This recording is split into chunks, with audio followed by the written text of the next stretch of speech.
با آغاز حمله های امریکا و اسرائیل به ایران در روز 28 فوریه، حریم هوایی شماری از کشورهای منطقه بسته شد و ده ها هزار مسافر و سیاح خارجی در خاور میانه بند ماندند.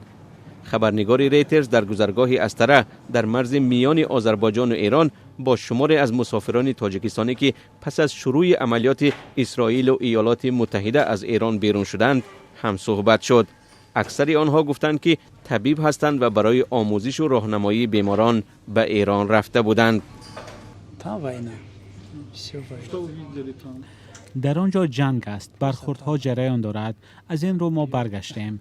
ما همراه یک بیمار هستیم. او سرطان شش دارد. حالا بیمار از گمرک میگذرد. بیمار از خویش و تبار من نیست. او در بیمارستانی بود که من هم آنجا بودم. من طبیب جراح هستم. Просто там в больнице был, а я доктор, да, хирург. همصحبت دیگر خبرنگار ریترز نیز طبیب از تاجیکستان است. ما از سبب جنگ در تهران و دیگر گوشه های ایران مرز را عبور کردیم. ما یک گروه طبیبان در آنجا تعلیم می‌گرفتیم.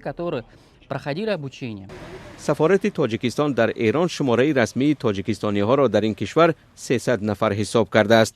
سفیر نظام الدین زاهدی روز 2 مارس خبر داد که بیش از 200 نفر آنها برای بازگشت به وطن درخواست کمک کرده تا کنون بیش از 60 کس مرز را گذشتند.